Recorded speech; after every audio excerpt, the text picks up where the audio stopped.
Hi guys, this is Rena and today I'm doing a video review on If You Were Me and Lived in the Middle Ages. This book is by Carol P. Roman and I have reviewed books for her in the past, and so far I've really loved all the books that I've read from her, and all the illustrations are done by Matea Arkova. The author the company was really nice and they sent me a bonus book, so I'm going to be reading this as well. It looks very interesting, but for today I'm just going to be reviewing this book.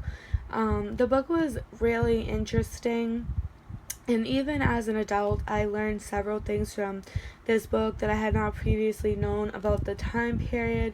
It's very informational. All the illustrations sort of look like this. They look to me like they're watercolor inspired, and they are a little sort of cartoony and stuff like that, but I really like them.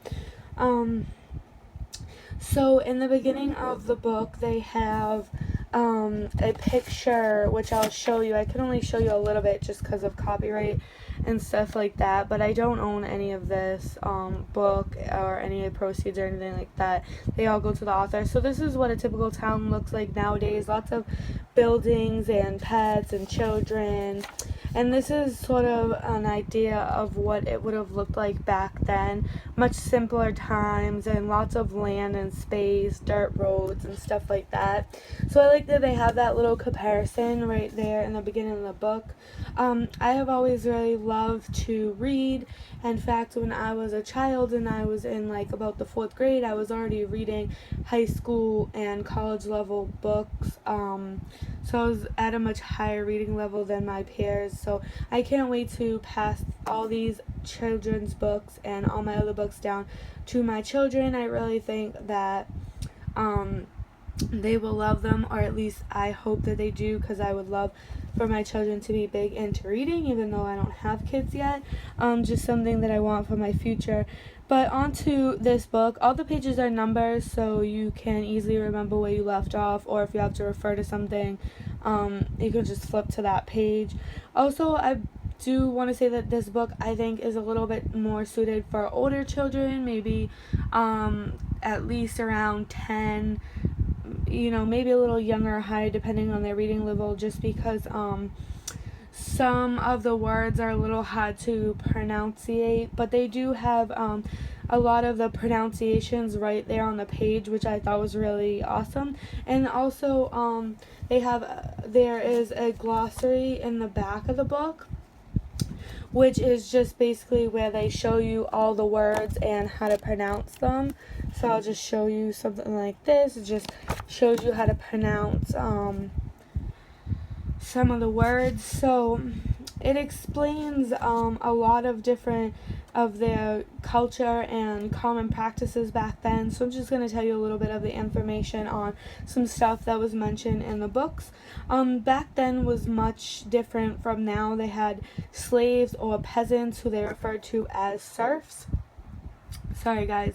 And peasants often lived with little pay in their owners' homes. They would sleep on the floors, and a lot of payment back then was land and property, since people didn't have money to pay with. It mentioned that some common boys' names were Jeffrey and Raoul for boys, and Alish or Mellicent for girls, and girls were often named after their godmothers, which I thought was really interesting, because nowadays typically women don't name children after themselves, so that was interesting to me. Fathers or adult men were commonly knights and soldiers, and sometimes flag bearers, which hold the flags to keep them safe. It mentioned that they did this during the Battle of Hastings in 1066. I do wish that, sorry guys, apologize, the ice cream truck's outside. I wish they mentioned more on the Battle of Hastings, so I don't really know much about that. And I would have really been interested in learning some more. So the way the book is told is that this was your current life. So what I mean by that, it would say your father was typically the head of the household, and worked as a knight for a job, instead of just saying back then men were the head of the household and worked as knights. So that's what I mean by that. Also, men, to protect their families, would sort of do something like this and build their houses at the top of the hill. And up here on the peaks or the top, they would have them scalloped like that so that archers could sit up there to protect the house from intruders. And what they also did was surrounded their houses by moats. And what a moat is, if you don't know, is just a body of water that goes around the house. So, also another thing that I thought was really interesting was that when a house had two peaks or two tops like this, one on each side, that was a sign that a very wealthy family lived there. People of lesser status would only have one chimney or one roof. So I thought that was really interesting. Men were often married several times because their first wives often were passed away in childbirth, and then they would remarry, and their next set of wives, their second wives, often died of sickness and illness just because they didn't have much medical equipment or medicines available back then. So they often would remarry a third time. So children often back then had lots of siblings, brothers and sisters.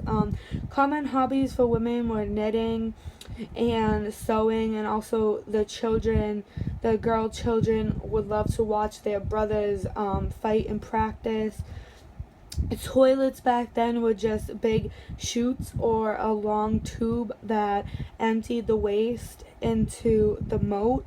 And another thing I thought was super interesting was that it mentioned that only rich people or people of a higher status could afford salt, because salt back then was made from seawater, and what they did was they let the ocean water or seawater evaporate so that there wasn't no water left. It was just salt.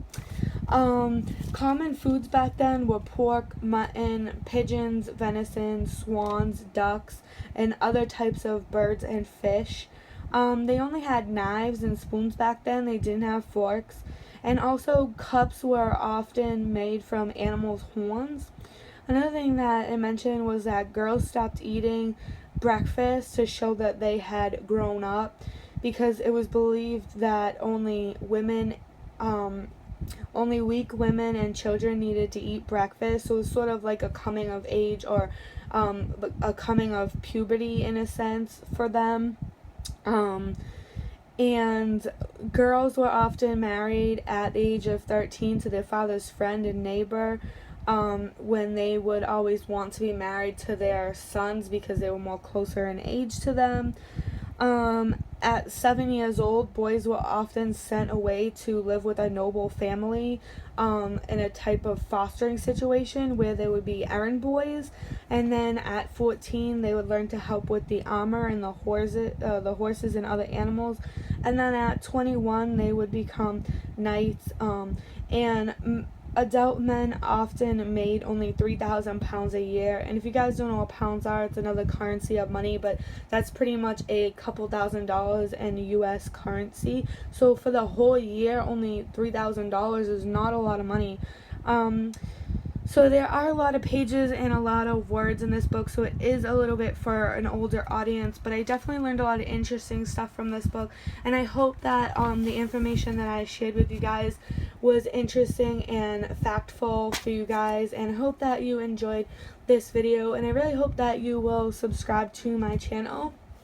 And as always, guys, if you have any questions, feel free to leave them in the comment section below. And thanks for watching. Please subscribe. Bye.